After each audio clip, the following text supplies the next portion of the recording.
Next என்னென்னு பார்த்தீங்கன்னா quantitative method of credit control, கடன் அளவை கட்டுப்படுத்தும் வழிமுறைகள்.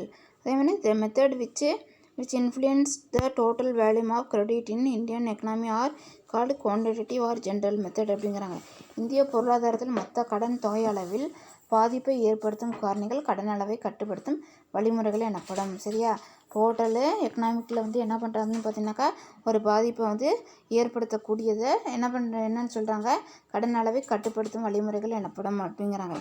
சரியா, called quantitative or general method. An increase in the first three measures will reduce the volume of money in circulation in India and vice versa அப்படிங்கிறாங்க. இவற்றில் முதல் 3 நடவடிக்கைகளின் அதிகரிப்பு நாட்டில் மொத்த பணி சுழற்சி அளவை குறைக்கும். சரி, அதேமாதிரி இந்த ஃபஸ்ட்டு 3 என்ன ஆகுன்னு சொல்லி பார்த்தீங்கன்னாக்கா அந்த நாட்டோட நடவடிக்கையின் அதிகரிப்பு டிரான்சாக்ஷன் என்ன பண்ணணும்னு பார்த்தீங்கன்னாக்கா சர்க்குலேஷன் என்ன பண்ணும், அது வேல்யூ ரெடியூஸ் பண்ணும் அப்படிங்கிறாங்க. ஃபஸ்ட் ஒன்று என்னென்னு பார்த்தீங்கன்னா பேங்க் ரேட் பாலிசி. சரியா, வங்கி வீத கொள்கை. First bank rate refer to the rate at which the RBI rediscount the bills give by the schedule bank. வங்கி விகிதம் என்பது இந்திய ரிசர்வ் வங்கி அட்டவணையிடப்பட்ட வங்கிகளுக்கு மாற்று சீட்டுகளை மறுவட்டம் செய்து கடன் வழங்கும் கழிவு விகிதத்தை குறிக்கும். சரியா, இது ரீடிஸ்கவுண்ட். சரியா, டிஸ்கவுண்ட் பண்ணது என்ன பண்ணுது, இந்த ரேட்டு பாலிசி என்ன பண்ணுது, அது மெஷர் பண்ணுது அப்படிங்கிறாங்க. சரியா, அதே மாதிரி பார்த்தீங்கன்னாக்கா repo rate is the repurchase rate at which the RBI repurchase the government security other securities also from the scheduled bank and gives loan. Reverse repo rate is the rate at which the RBI borrow money from commercial bank by giving bank back those government security அப்படிங்கிறாங்க. மறுவாங்கல் விகிதம் என்பது reserve வங்கி அரசின் பிணையங்களுக்கு கூட வணிக வங்கிகளிடமிருந்து பெற்றுக்கொண்டு கடன் வழங்கும் வட்டி விகிதத்தை குறிக்கும். சரியா, ரிசர்வ் வங்கி அரசின் பிணையங்களை வாங்கிக்கிட்டு வணிக வங்கிகளிடமிருந்து என்ன பண்ண கடன் வழங்கும் வட்டி விகிதத்தை குறிக்கும் அப்படிங்கிறாங்க. அதனை பின்னிட்டு மறுவாங்கல் விகிதம் ரிவர்ஸ் ரிப்போ ரேட் என்பது ரிசர்வ் வங்கி அரசு பிணையங்களை கொடுத்து வணிக வங்கிகளும் கடன் பெறும் வட்டி விகிதத்தை குறிக்கும். அப்போ என்ன பண்ணுறாங்கன்னு சொல்லி பார்த்தீங்கன்னாக்கா RBI என்ன பண்ணிக்கிறாங்க, கமர்ஷியல் பேங்க்கிட்ட இந்த பிணையங்களை கொடுத்து இந்த பிணையங்களை கொடுத்து என்ன பண்ணிக்கிறாங்கன்னு சொல்லி பார்த்தீங்கன்னாக்கா செக்யூரிட்டிஸை கொடுத்து என்ன பண்ணிக்கிறாங்க, அதை வணிக வங்கிகள்லேருந்து கடன் பெறுறதை என்னன்னு சொல்கிறாங்க, கடன் பெறும் வட்டி. சரியா, அதை என்னன்னு சொல்கிறாங்கன்னு பார்த்தீங்கன்னாக்கா ரிவர்ஸ் ரெப்போ ரேட் அப்படிங்கிறாங்க. நெக்ஸ்ட்டு பார்த்தீங்கன்னா என்னன்னு சொல்லிட்டு cash reserve ratio CRR. Cash reserve ரேஷியோனாக்கா CRR. It is the ratio of cash reserve with the RBI kept by scheduled banks in proportion to the total time and demand liability with them அப்படிங்கிறாங்க. ரொக்க இருப்பு விகிதம். இது அட்டவணையிடப்பட்ட வங்கிகள் நம்மிடமுள்ள மொத்த கால மற்றும் கேட்பு வைப்புகளில் விகிதாச்சாரமாக ரொக்க பணமாக இந்திய ரிசர்வ் வங்கியில் வைத்துள்ள பண இருப்பு விகிதத்தை குறிக்கும். சரியா, அதே மாதிரி என்ன பண்ணுறாங்கன்னு பார்த்தீங்கன்னாக்கா ஷெட்யூல் பேங்க்கில் இருக்கக்கூடிய என்னது டோட்டலாக இருக்கக்கூடிய டைம் அண்ட் டிமாண்ட் லைபிலிட்டி எது என்னென்னா மென்ஷன் பண்ணும் அப்படிங்கிறாங்க. ரொக்கமாக பணமாக இந்திய ரிசர்வ் வங்கியில் வைத்துள்ள பண இருப்பு விகிதம் அப்படியே கேஷாக என்ன பண்ணியிருக்காங்க, நம்ம ரிசர்வ் பேங்கில் வச்சுருக்கிறத என்ன பண்ணுது, மென்ஷன் ப்ரொப்போசன் பண்ணுது. நெக்ஸ்ட்டு பார்த்தீங்கன்னாக்கா SLR statutory liquidity ratio. It is the ratio of money and money equivalent kept within the bank in proportion to the total time and demand liability with them. அதேமாதிரி பார்த்தீங்கன்னா சட்ட ரீதியான நீர்மைத்தன்மை விகிதம். இது அட்டவணைப்பட்ட வங்கிகள் தம்மிடம் உள்ள மொத்த கால தங்கம்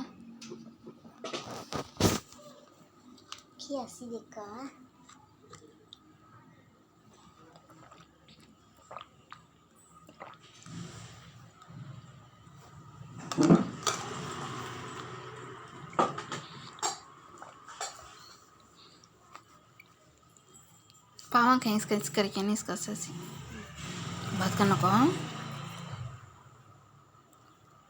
அதேமாதிரி பார்த்தீங்கன்னாக்கா நெக்ஸ்ட் என்னன்னு சொல்லிட்டு it is the ratio of money and money equivalent kept with the bank in proportion to the total of time and demand liabilities with them அப்படிங்கிறாங்க. அதேமாதிரி என்ன சொல்கிறாங்கன்னு பார்த்தீங்கன்னா ரொக்க இருப்பு விகிதம். சரியா, எஸ்எல்ஆர். சரியா, ரொக்க இருப்பு விகிதம்.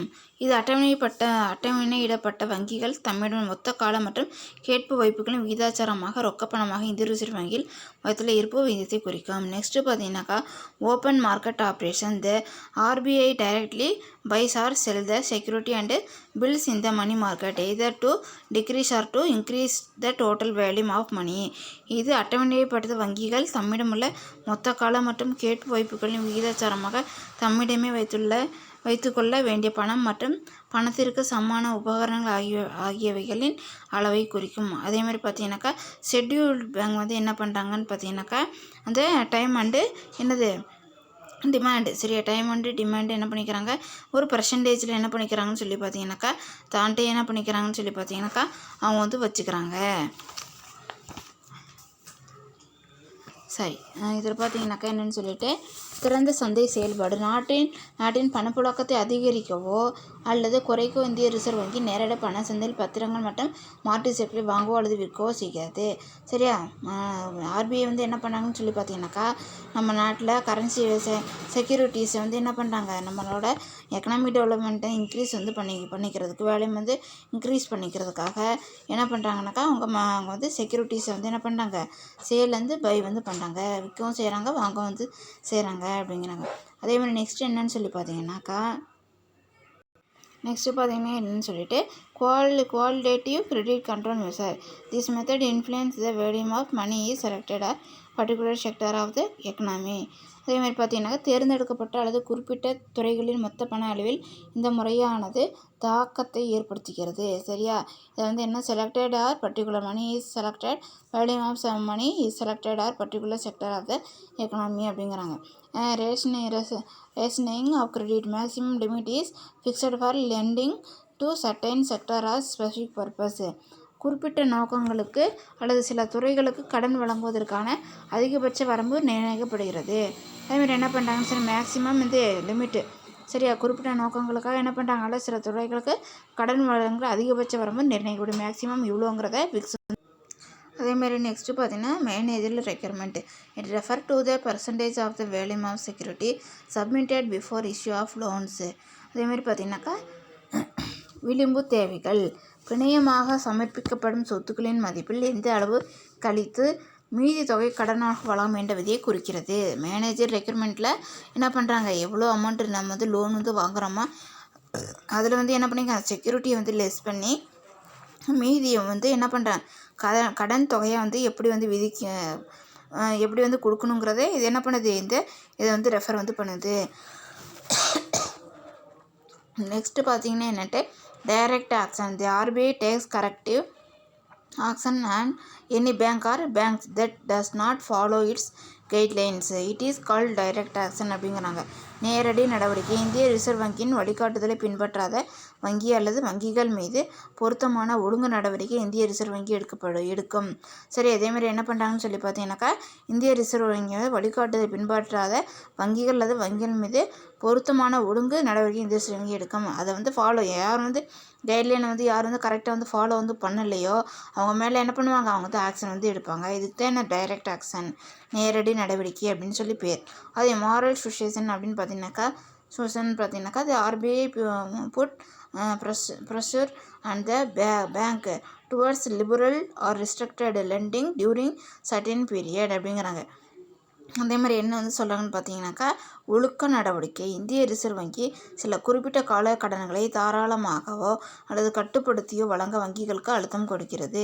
சரி, ஒரு குறிப்பிட்ட அளவு என்ன பண்ணுறாங்க ரிசர்வ் வங்கி சில குறிப்பிட்ட கடன்களுக்கு தாராளமாக இல்லாட்டி கட்டுப்படுத்தி இதுக்கு என்ன பண்ணுங்க லோன் கொடுங்கன்னு சொல்லி மற்ற வங்கிகள் மீது என்ன பண்ண டிஸ்ட்ரக்ஷன் லிபரலில் கொடுங்க அப்படின்னு சொல்லி அவங்க மேலே ஒரு அழுத்தத்தை கொடுக்குறாங்க அப்படிங்கிறாங்க. இது வரைக்கும் நடத்தின வரைக்கும் படித்து பாருங்கப்பா. ஏதாவது டவுட் இருந்தாக்கா ஃபோன் பண்ணி கேளுங்க. தேங்க்யூம்மா.